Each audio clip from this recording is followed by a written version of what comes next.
Guys అందరికీ నమస్తే. Today special సొరకాయతో sambar అండి.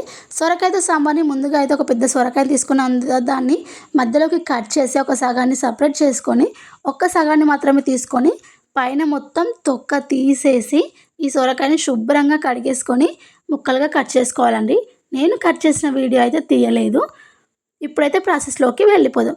ముందుగా అయితే ఒక గిన్నె పెట్టేసుకొని అందులో సాంబార్కి సరిపడా ఆయిల్ అయితే వేసుకుందాం. 2 టేబుల్ స్పూన్ల ఆయిల్ యాడ్ చేసుకొని హాఫ్ టేబుల్ స్పూన్ మెంతులు, మెయిన్ ఇంగ్రీడియంట్ అండి మెంతులు. ఆ ఫ్లేవర్ అనేది సూపర్గా ఉంటుంది. మెంతులు అయితే మిస్ చేయకండి.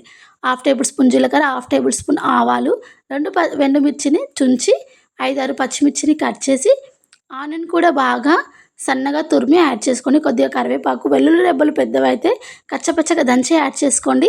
వెల్లుల్లి రెబ్బలు చిన్నవైతే డైరెక్ట్గా యాడ్ చేసుకోండి. వీటి పచ్చివాసన పోయేంత వరకు కలిపేసుకోవాలి. ఉల్లిగడ్డ అనేది బాగా ఫ్రై అవ్వాల్సిన అవసరం లేదండి.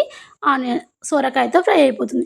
ఇప్పుడు సొరకాయ ముక్కలు వేసుకొని ఒక 5 నిమిషాలు అయితే ఫ్రై చేసుకోవాలండి. సొరకాయ ముక్కలు నూనెలో బాగా ఉడికించుకోవాలి.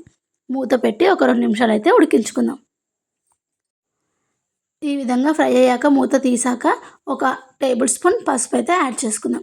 ఈ విధంగా పసుపు యాడ్ చేసుకొని మరొక్కసారి కలిపేసుకుందాం. చూడండి, ఈ విధంగా పసుపు వేసి కలుపుకున్నాక నేను 2 పెద్ద సైజు, మీరు కావాలంటే ఇంకా ఏమేమి వెజిటేబుల్స్ వేసుకోవాలో వేసుకోండి. నేనైతే ఒక టమాటా మాత్రమే యాడ్ చేసుకుంటున్నాను. మీరు కావాలంటే దోసకాయ కానీ, ఆలు కానీ, ములక్కాయలు కానీ యాడ్ చేసుకోండి. ఒక 2 నిమిషాలు ఫ్రై అవ్వనిద్దాం. ఇది ఫ్రై అయ్యేలోపు చూడండి, ఈ విధంగా ఫ్రై అయిపోయింది. కొద్దిగా కారం, 2 టేబుల్ స్పూన్ల ధనియా పౌడర్ కూడా యాడ్ చేసుకుందాం. కారం అనేది తక్కువగా తీసుకోండి. మీకు స్పైసీనెస్ ఎక్కువ కావాలంటే కారం అనేది ఎక్కువగా తీసుకోండి. కొద్దిగా సాల్ట్ యాడ్ చేసుకొని మరొకసారి అయితే కలిపేసుకుందాం.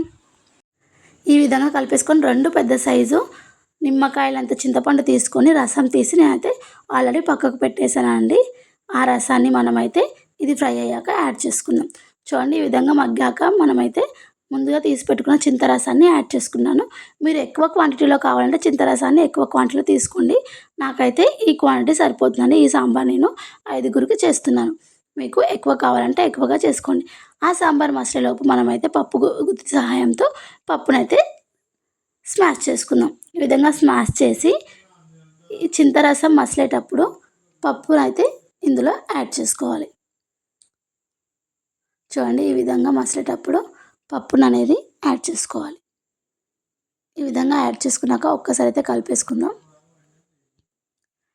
ఈ విధంగా కలిపేసుకొని ఒకసారి ఉప్పు కారం అయితే చెక్ చేసుకుందాం. మూత పెట్టి ఒక 5 నిమిషాలు అయితే కుక్ అవ్వనిద్దాం.